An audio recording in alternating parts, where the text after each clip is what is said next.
Before the crowds ever saw a miracle, before the sick cried out in relief, before the broken felt hope returning to their bones, before the dead heard life speak louder than the grave, something quieter was already happening.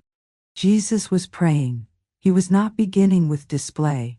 He was not beginning with force. He was not beginning with the kind of moment that causes people to stare, whisper, and run through the streets repeating what they have seen. He was beginning in silence. He was beginning in surrender. He was beginning in the hidden place where no applause could follow him and no human approval could shape him. The world would later see power, but heaven had already heard prayer. And that hidden pattern reveals something so deep that many people pass over it without realizing what they are missing. The miracles of Jesus were never random acts of greatness thrown into the world like sparks from a distant heaven. They were born out of communion with the Father. They rose out of perfect trust. They flowed from a life so fully aligned with the will of God that when power finally appeared in public, it was only the visible overflow of something eternal, already moving in secret. This changes the way we understand everything. It means the greatest wonder is not only that Jesus could open blind eyes, calm storms, cast out demons, multiply bread, and call the dead from their graves. The deeper wonder is how he lived before those things happened. He prayed before he acted. He listened before he spoke. He yielded before he commanded. He gave thanks before the answer could be seen. He carried sorrow into the presence of the Father before he transformed it in front of others. The miracle was not the beginning. The miracle was the revealing. The beginning was hidden. The beginning was love. The beginning was communion. The beginning was Jesus turning toward the Father again and again. In lonely places, in dark mornings, in moments of pressure, in moments of sorrow, in moments when the needs around him seemed endless and human expectation pressed from every side. Most people remember the miracles because miracles are unforgettable. They remember the man who could not walk and suddenly rose to his feet with strength he had not felt in years. They remember the blind who saw sunlight, faces, and color for the first time. They remember the woman who had spent years suffering and found healing in a single moment of contact. They remember the boat tossed by wind and waves until one voice spoke and the sea obeyed. They remember thousands in a lonely place eating from food that should have run out almost immediately. They remember Lazarus stepping out of the tomb with burial cloths still wrapped around him. But if we slow down and read the gospel story with greater care, another pattern begins to shine through. Again and again, Jesus withdraws. Again and again, he seeks solitude. Again and again, he turns away from the noise of the crowd to speak with the Father.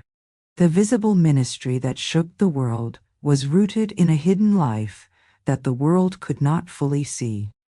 There is something deeply beautiful about that. In a world that admires visible strength, visible results, visible impact, Jesus shows us that the deepest things are often formed in secret. He did not treat prayer as a pause before the real work began. Prayer was not an ornament placed around his ministry. It was not a tradition he performed because holy men were expected to do such things. Prayer was the heart of his life. It was the place where love remained aligned. It was the place where obedience was renewed. It was the place where human suffering was carried into divine presence. It was the place where his will rested fully in the Father. It was the place where silence was not empty at all, but full of communion.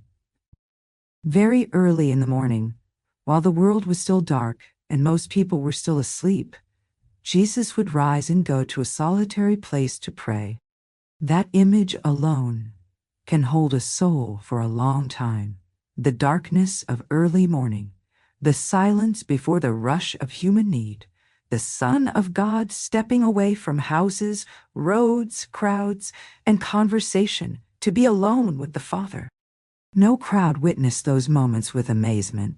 No one applauded those hidden hours. But those unseen moments were shaping everything that followed. When people later saw authority in his words, compassion in his touch, clarity in his decisions, and peace in the middle of chaos, they were seeing the fruit of a life that had already been offered to the Father in secret. He was not escaping people when he withdrew. He was carrying people with him into prayer. He was not rejecting responsibility. He was preparing to bear it in love. He was not turning away from human pain because he cared too little. He was entering the presence of the Father because he cared too deeply to face suffering without communion.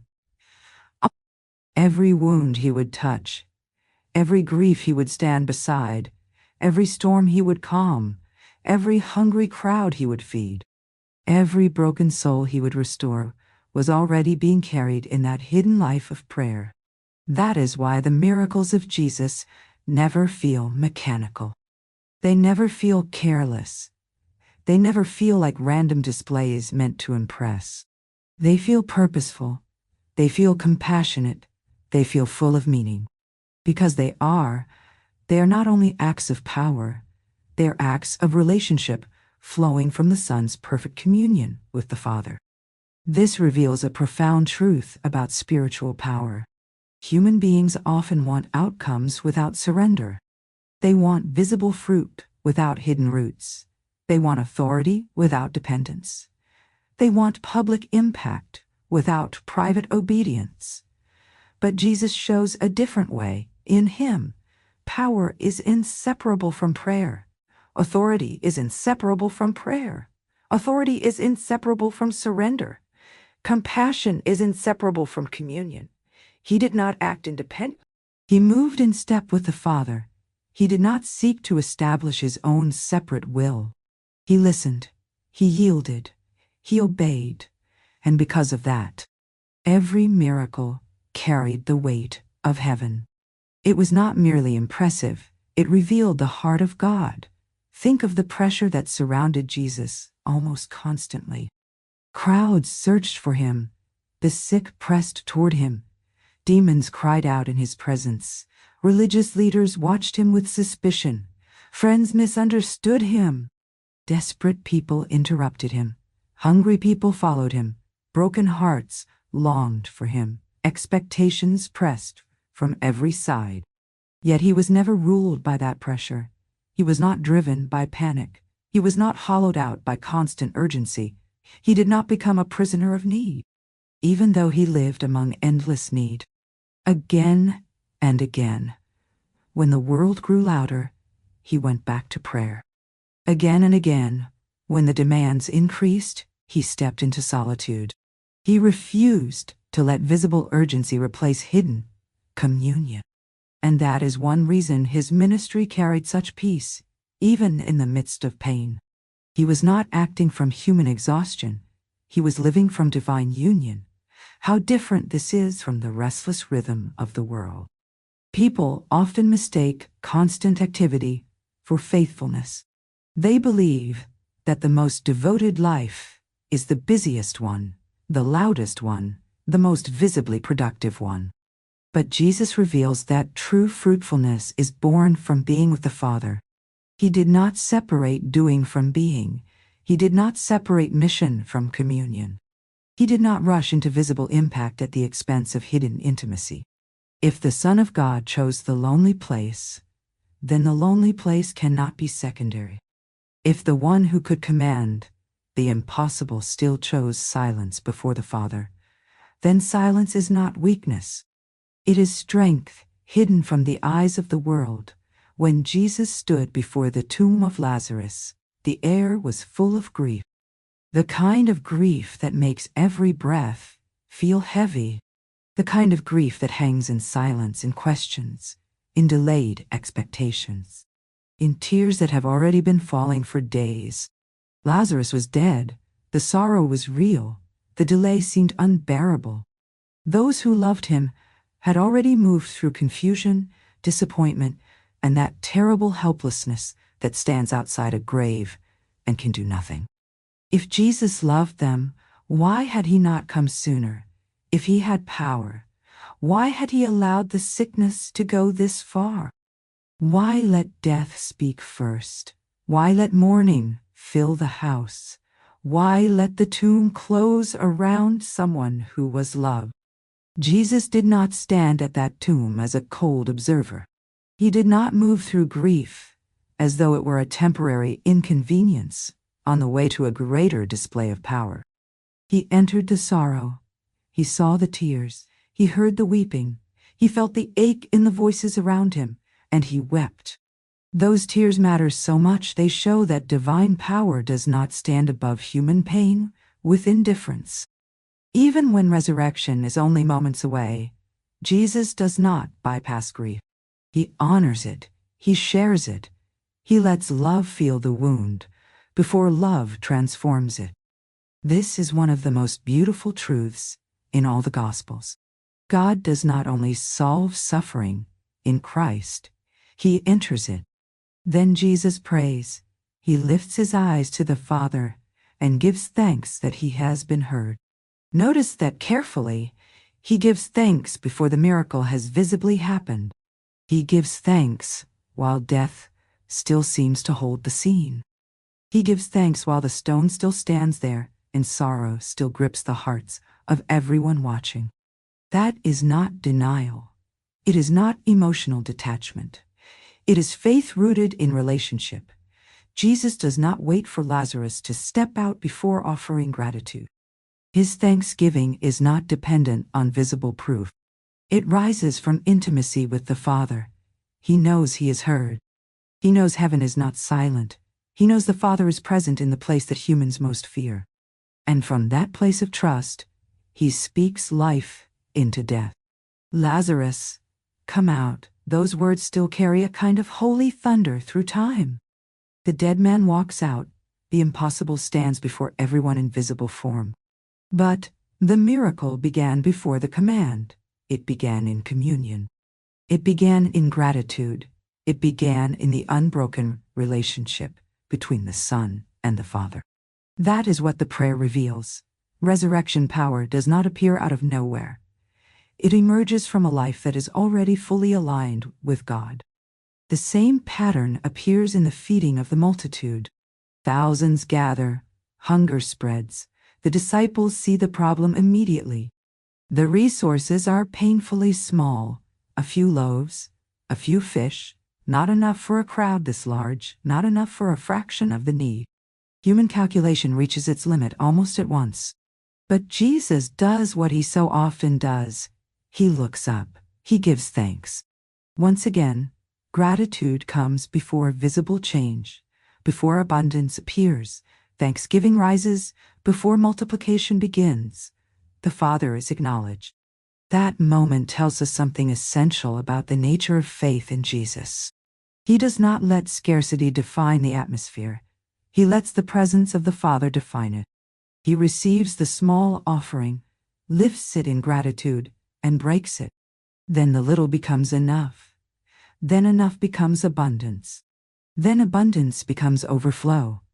What does that tell us about the prayers of Jesus? It tells us that gratitude in his life was not a response to visible success. It was an expression of relationship. He did not worship after the answer alone. He worshipped from the place of trust before the answer appeared. He did not treat God as an emergency solution after human calculation failed. The Father was always first reality to him. Before he addressed hunger, he acknowledged heaven. Before he dealt with need, he stood in communion, and because of that, even moments of obvious lack became places where divine generosity could be revealed. This is a deep lesson hidden beneath the miracle itself. Many people believe faith can only feel steady when circumstances already look hopeful. But Jesus shows something stronger. Faith can give thanks while the lack is still visible. Faith can worship while the problem still appears larger than the answer. Faith can honor the Father before the evidence arrives. This is not optimism built on wishful thinking. It is trust built on relationship. Jesus lived so deeply with the Father that thanksgiving could rise even while the need was still in front of him. Another truth shines through the prayers of Jesus. He never used prayer to manipulate God. He never treated prayer as a tool for forcing heaven to follow his preferences. He did not pray to bend the Father's will to fit personal ambition. He prayed to align himself with the Father's will completely. This is one of the most astonishing things about him. The Son, who possessed divine authority, still chose the path of dependence. He said that he could do nothing by himself, but only what he saw the Father doing. Those words should arrest us. They reveal that even in power, Jesus remained surrendered. Even in authority, he remained dependent. His miracles were never acts of isolated self-expression. They were acts of obedience born from communion. This becomes even more moving when we come to Gethsemane.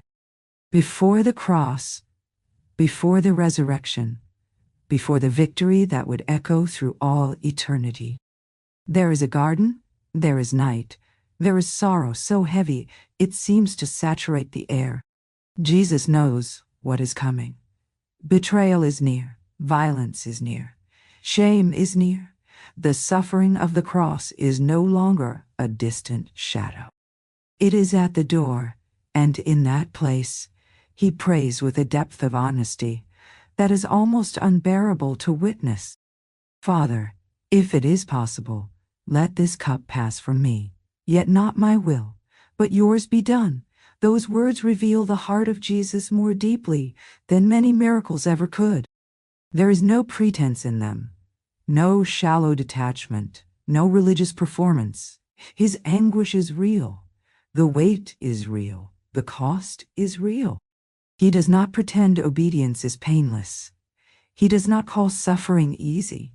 He brings the full truth of his human sorrow before the Father. But he does not stop at sorrow. He surrenders, not my will, but yours be done. That is the deepest spiritual strength the world has ever seen. Before resurrection, glory comes obedient surrender. Before the stone is rolled away, there is a son kneeling in tears, choosing the Father's will above everything else. Gethsemane explains the whole life of Jesus. His miracles did not come from impulse. They came from alignment. They did not come from self-direction. They came from obedience. He did not live by private ambition or human approval. He lived from the Father. That is why his authority never became pride. That is why his compassion never became sentiment without strength. That is why his courage never became violence. Everything in him flowed from communion. Everything passed through surrender. Everything was held inside the will of God. The prayers of Jesus also reveal how deeply compassion shaped his miracles. He was never a detached miracle worker moving through crowds as though pain were simply a series of problems to solve. He felt human suffering.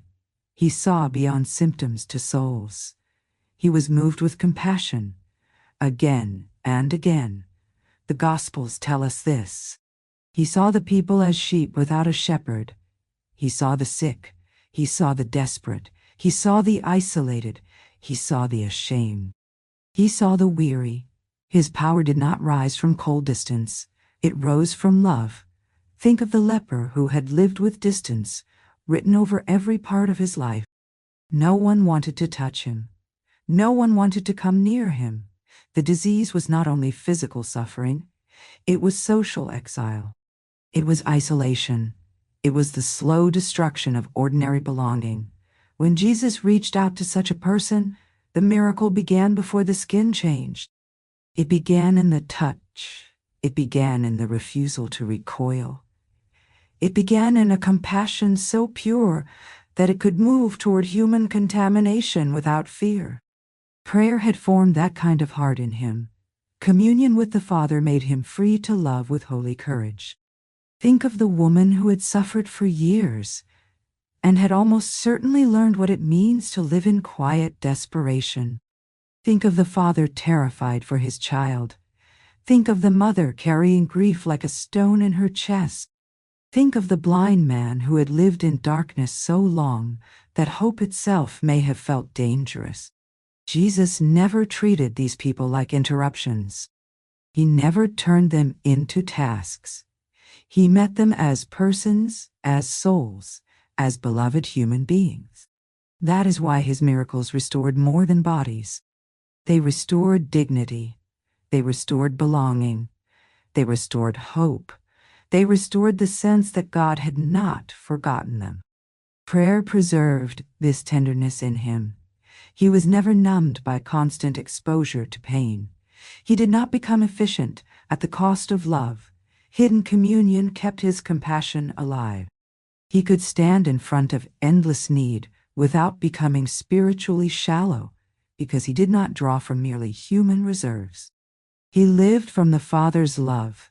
He remained rooted in the source, and from that source, mercy flowed without becoming sentimental and power flowed without becoming harsh. The prayers of Jesus also reveal how he handled pressure and opposition. His ministry did not unfold in peaceful admiration alone. Conflict surrounded him. Religious leaders questioned him. Crowds misunderstood him. Some wanted signs more than truth. Some wanted bread more than repentance.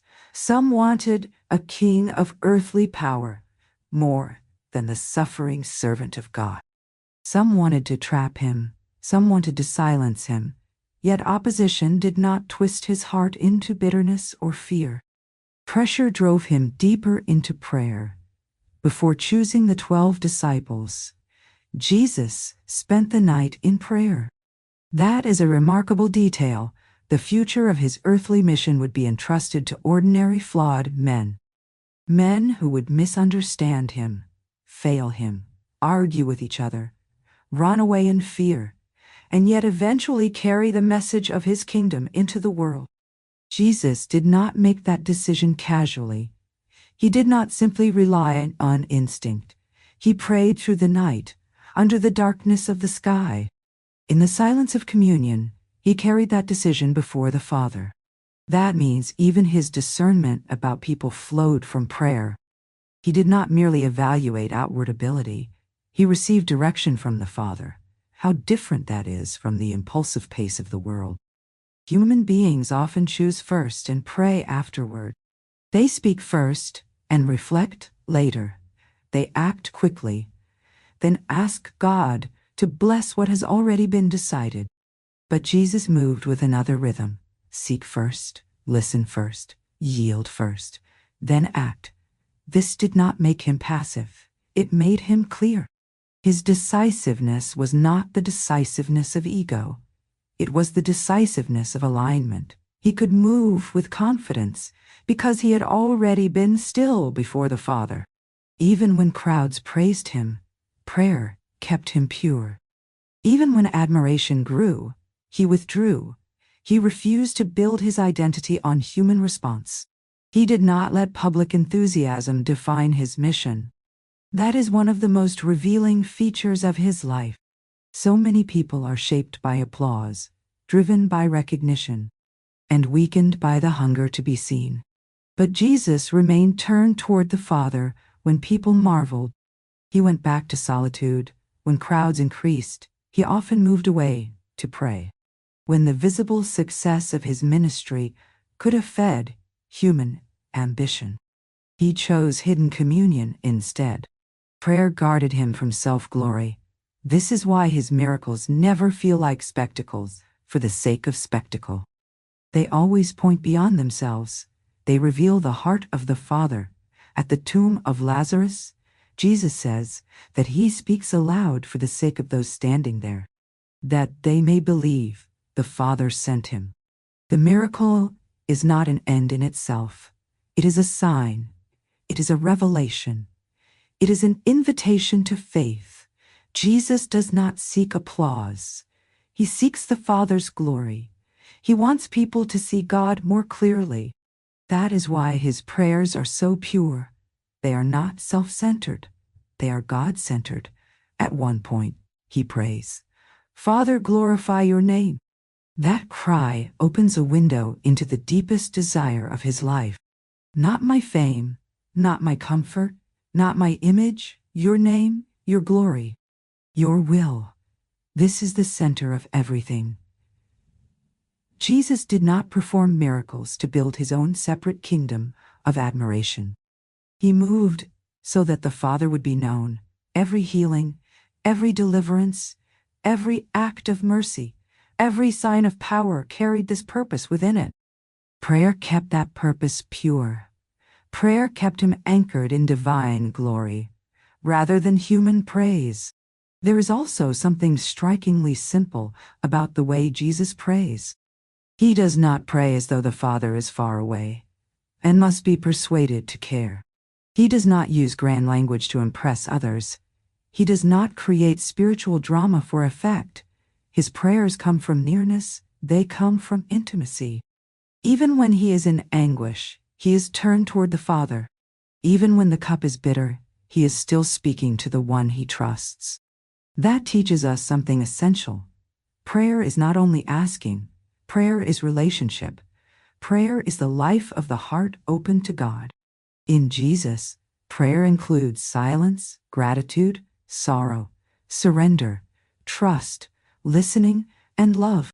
That is why the silence in his life matters so much. Silence for Jesus was not absence, it was presence. The lonely place was not empty, it was full. The darkness before dawn was not wasted time, it was holy ground. Before public power, there was private communion. Before visible impact, there was hidden obedience. Before transformation appeared in the world, something deeper was already being shaped in secret. The world tends to overlook such places because they cannot be measured. But heaven sees them differently. Heaven knows where miracles begin.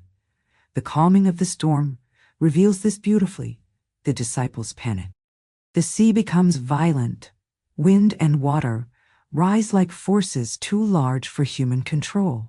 Fear grips the boat, but Jesus stands within that chaos and speaks peace. The storm obeys him, yet the visible miracle reflects an inward reality. He is not ruled by the storm because his heart is already at rest in the Father. Chaos around him does not produce chaos within him. That inner stillness was not created in the moment. It had been formed in communion. His authority over the sea is majestic, but so is the peace from which that authority comes. The same is true of his delays. Human beings often read delay as indifference. They assume that if help does not come quickly, love must not be present. But Jesus shows another possibility. Love can remain fully present even when timing is painful. At Bethany, the delay opens the way for resurrection. Elsewhere, his timing confuses people, yet still moves according to the Father's wisdom.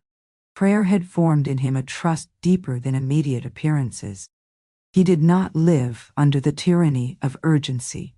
He lived by the Father's will. This did not make him emotionally distant. His tears prove otherwise. It made him anchored. He could stand in delay without surrendering to panic because he knew the Father was not absent. This is one of the hidden miracles of prayer. Prayer does not always remove tension immediately. Sometimes prayer creates the strength to stand with intention without being destroyed by it. Jesus reveals both aspects. Sometimes he speaks, and the answer appears at once. Sometimes he waits. Sometimes he weeps. Sometimes he gives thanks before anything changes visibly. But in every case, prayer keeps him aligned. Prayer keeps him inside relationship. Prayer keeps his heart free from the distortions of fear, pressure, pride, and despair.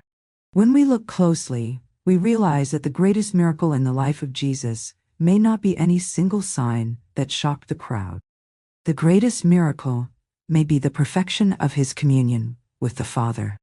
A human life fully surrendered, a human will perfectly aligned.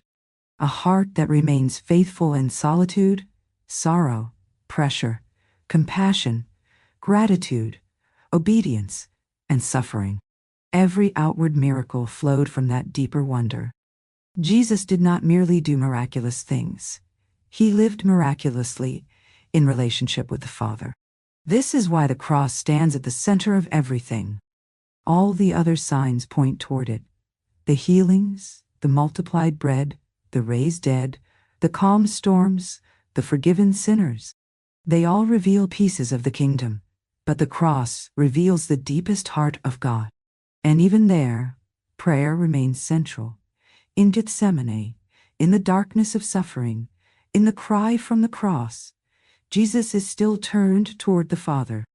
The outward scene is full of agony, mockery, blood, injustice, and abandonment. But heaven sees something deeper. Heaven sees obedience. Heaven sees love, carried to the uttermost. Heaven sees the Son entrusting himself fully to the Father. Then resurrection comes, not as a disconnected display of power, but as the vindication of perfect surrender and perfect communion. So what do the prayers of Jesus reveal before his miracles? They reveal dependence. They reveal trust. They reveal gratitude. They reveal surrender. They reveal compassion. They reveal peace in pressure. They reveal alignment with the Father's will. They reveal a heart untouched by self-glory and wholly given to the glory of God. They reveal that true spiritual power does not begin in visible force. It begins in communion. It begins in hidden places. It begins where the heart yields itself to the Father before it ever speaks to the world. There is great hope in this. It means the hidden life matters. It means the quiet prayer no one else sees is not wasted. It means gratitude before visible change matters in heaven. It means tears brought honestly before God are not weakness. It means surrender, even when it costs everything, is holy strength. Jesus shows us that before the world sees breakthrough, heaven often hears prayer. Before the answer appears publicly, the heart is being formed privately. Before the miracle becomes visible, love and obedience are already taking root in secret. The world admires what can be seen. Jesus honors what is hidden. The world celebrates spectacle. Jesus returns to lonely places. The world chases recognition. Jesus bows in surrender. The world treats power as possession. Jesus reveals power as the overflow of communion with the Father. This is why his life overturns so many assumptions. He shows a kingdom in which private faithfulness shapes public fruit, in which silence can be stronger than noise, in which the deepest work often begins where no crowd is watching. If we read the Gospel slowly enough, the prayers of Jesus become one of the clearest revelations of who he is. He is the beloved Son, always turned toward the Father. He is the obedient one, never moving outside the Father's will. He is the compassionate one, carrying human sorrow into divine presence. He is the grateful one, giving thanks before the answer appears. He is the surrendered one, choosing obedience in the garden when every part of human feeling trembles before suffering. He is the Holy One, yet never seeking glory apart from the Father. His prayers reveal his identity as surely as his miracles do. And perhaps that is why those hidden moments feel so sacred. The world may not have witnessed every lonely hour. No one stood in every solitary place. No record captures every whispered prayer. Yet the Gospels tell us enough to see the pattern clearly. Before the miracle, Jesus prayed. Before public wonder, there was private communion. Before the visible answer, there was hidden surrender. Before the crowd saw heaven touch earth, the Son had already lifted his eyes to the Father. That means the miracle was never only in the event itself. The miracle was also in the relationship. The miracle was in the trust that gave thanks before the outcome. The miracle was in the compassion that wept before resurrection. The miracle was in the surrender that said yes in Gethsemane before victory dawned. The miracle was in the purity of a heart that sought the Father's glory above all things. These are not small details. They are the very heartbeat of the gospel story. So when the crowd stared in amazement, when the blind saw, when bread multiplied, when demons fled, when storms fell silent, when the dead came forth, heaven was already whispering something deeper beneath it all. Look at the prayer before the power. Look at the surrender before the victory. Look at the communion before the command.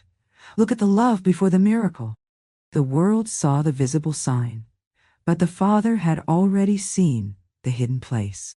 And in that hidden place, before any human voice cried out in astonishment, the true beginning of the miracle had already taken shape. This is the pattern Jesus leaves behind, not as a technique, not as a formula for controlling outcomes, but as a revelation of how heaven touches earth. True power is born from relationship with God. True authority is rooted in obedience. True compassion is formed in communion. True faith can give thanks before evidence appears. True surrender can say yes even through tears. Jesus shows all of this not only through what he taught, but through how he lived. His prayers are not interruptions in the story of his miracles. They are the hidden music beneath the whole story. They are the holy ground from which every sign rises. And maybe the most breathtaking truth of all is this. Before anything astonishing happened in public, Jesus had already been with the Father. Before human eyes saw the impossible become possible, heaven had already heard the voice of the Son. Before the miracle, there was prayer. Before power, there was surrender. Before glory, there was love. And because of that, every miracle of Jesus becomes more than an act of wonder. It becomes a window into the heart of the Father, revealed through the life of the Son who prayed first, obeyed fully, loved deeply, and brought heaven to earth through communion that never broke. There is another reason this matters so deeply. Many people look at the miracles of Jesus and imagine them as isolated peaks rising out of an otherwise ordinary landscape. But the truth is more beautiful than that.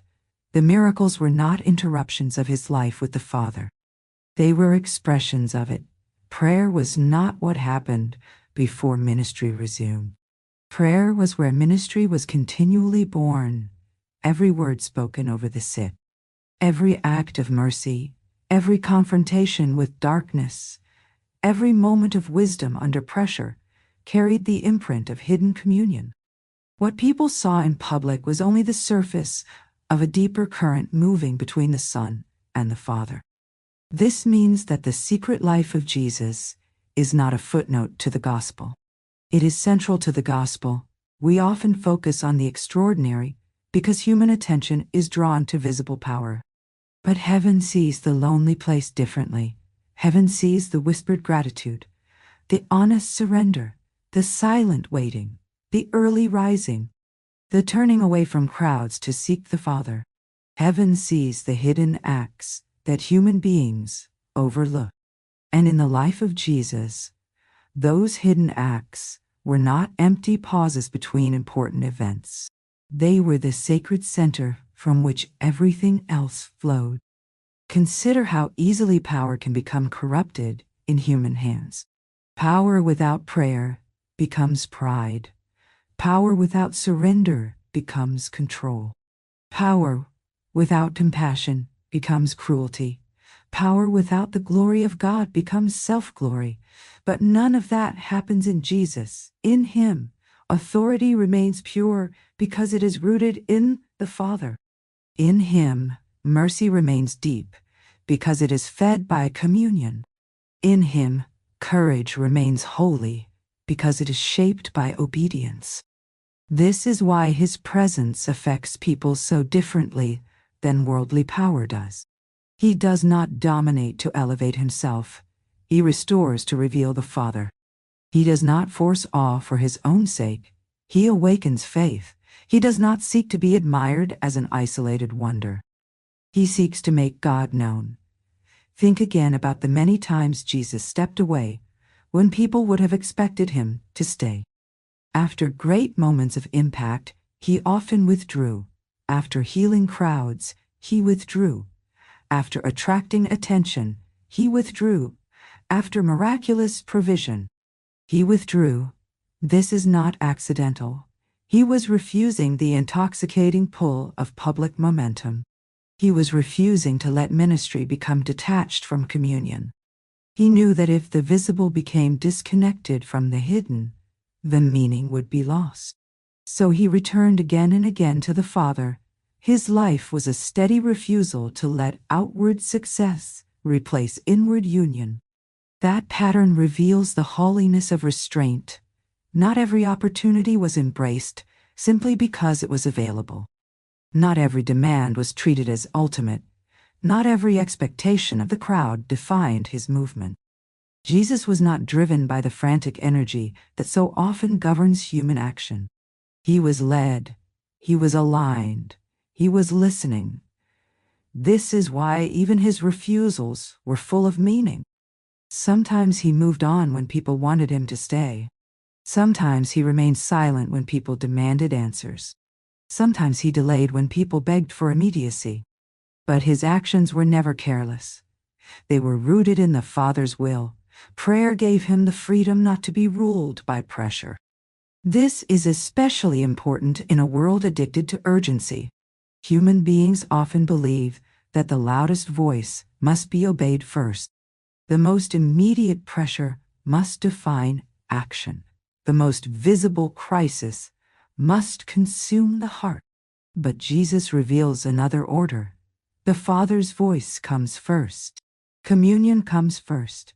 Alignment comes first. Then action, then speech, then miracle. The power of Jesus was never reactive. It was relational. It came from knowing the Father in the deepest possible way. Even his words carried this quality. When Jesus spoke, there was often both authority and peace, truth and tenderness, weight and clarity. His words did not feel improvised by anxiety. They felt anchored. They felt as though they came from a place deeper than reaction. That is because they did. Prayer had formed in him the stillness from which true words emerge. He did not speak to impress. He did not speak to defend an insecure identity. He spoke from union. His words healed because they were filled with the Father's heart. His rebukes cut because they came from truth without corruption. His invitations carried life because they rose from love without manipulation. This same reality can be seen in the way Jesus faced misunderstanding. Some followed him without truly understanding him. Some admired the miracles while missing the message. Some wanted his power without wanting his kingdom. Some were drawn to what he could do for them, yet resistant to who he was. Still, he remained rooted. He did not reshape himself to fit their desires. Prayer protected his identity. Communion kept him free. He did not need to win everyone's approval because he lived under the Father's gaze. He did not need to prove himself to human eyes because he already belonged fully to the Father. That freedom is one of the most hidden forms of power in his life. And still, for all this strength, the heart of Jesus remains tender. This is one of the greatest glories of his prayer life. Communion with the Father did not make him distant from human weakness. It made him more present to it. Sometimes people imagine that deep spiritual strength creates emotional hardness, as though holiness requires detachment from pain. Jesus reveals the opposite. The more deeply he lives in the Father, the more fully he can love the broken. He is not protected from suffering by emotional numbness. He is free to enter suffering because prayer has rooted him in divine love. That is why his tears matter. That is why his compassion matters. That is why his sighs under the burden of human pain matter. These are not minor emotional details added to the story for effect. They are revelations of God's heart. Jesus does not simply remove pain from a distance. He moves toward it, he sees it, he feels it, he carries it, even where healing comes instantly. Compassion arrives first. The miracle is never merely functional. It is relational. It is never only about solving a problem. It is about restoring a person. And prayer is what keeps that restoration full of heaven rather than merely force. Imagine what the lonely places of Jesus must have held. The names he carried before the Father, the burdens he brought in silence, the griefs he saw coming before others could see them, the choices he weighed in prayer, the love he renewed there, the surrender he lived there, the hidden tears no one recorded, the peace that descended there, the strength received there, the Father's nearness in the stillness before dawn. These things matter, even if the world does not know how to count them. The miracles later seen in villages, homes, roadsides, boats, and tombs were all touched by those hidden hours. In this way, Jesus reveals that the invisible world is not less real than the visible world. Often, it is more real. The world notices changed circumstances, but heaven notices formed hearts. The world celebrates dramatic outcomes, but heaven treasures obedience. The world is fascinated by the sudden, while God often works through the slow faithfulness of communion. In Jesus, these realities meet perfectly. The dramatic and the hidden are not in conflict. The miracle and the prayer belong together. Public power and private surrender are woven into one life. This is why we must not reduce the miracles of Jesus to mere demonstrations of ability. If we do, we miss their soul. The signs reveal not just that Jesus can act, but how he acts and from where he acts. They show us divine power moving through intimacy, obedience, humility, compassion, and thanksgiving. They show us that the kingdom of God is not built on spectacle detached from relationship. It is the outworking of the Father's heart through the Son who lives in perfect union with him. And so when the Gospels show Jesus praying before choosing disciples, praying before public acts, praying in sorrow, praying in gratitude, praying in solitude, praying under pressure, praying with tears, praying on the edge of the cross, they are not merely giving us background information. They are unveiling the foundation of everything. They are showing where the authority comes from. They are showing why his miracles carry such holiness. They are showing why his power never feels corrupt or self-serving. They are showing us the secret of the life of Christ. The secret is not hidden technique. It is love. It is communion. It is the Son with the Father. This also means that the true climax of his ministry is not simply miracle after miracle building toward greater public amazement. The true climax is perfect obedience carried all the way through suffering and death into resurrection. Every earlier sign points toward that greater revelation. Every healing points toward restoration deeper than the body. Every deliverance points toward freedom deeper than a moment. Every feeding points toward the bread of life. Every raising of the dead points toward the final defeat of death itself. And all of it is wrapped in prayer. All of it is held inside the Son's communion with the Father. At the cross, the world sees weakness, but heaven sees something stronger than all visible displays of force. Heaven sees love refusing to break. Heaven sees obedience refusing to turn back. Heaven sees the Son entrusting himself to the Father through agony, abandonment, and darkness. That is why the resurrection is not merely one more miracle among many. It is the vindication of the whole life of communion. It is the Father's answer to the Son's obedience. It is glory arising out of surrender. It is power shining through the deepest prayer ever lived. So if we listen carefully to the life of Jesus, we begin to understand that the truest beginning of miracles is not noise, but nearness. Not spectacle, but surrender. Not self-assertion, but obedience. Not anxiety, but thanksgiving. Not distance from pain, but compassion within pain. Before the crowd sees the answer, the Son is already with the Father. Before the world hears the command, heaven has already heard the prayer. And that is why the prayers of Jesus continue to move the heart so deeply. They reveal not merely a method for ministry, but the beauty of a life fully given to God. They reveal what it means to live in such deep communion that even impossible circumstances cannot sever trust. They reveal what it means to stand in sorrow without losing surrender, to stand in pressure without losing peace, to stand in need without losing gratitude, to stand in authority without losing humility. In Jesus, prayer is not an accessory to the spiritual life. It is the atmosphere of the Son's union with the Father. This is the hidden glory beneath every miracle.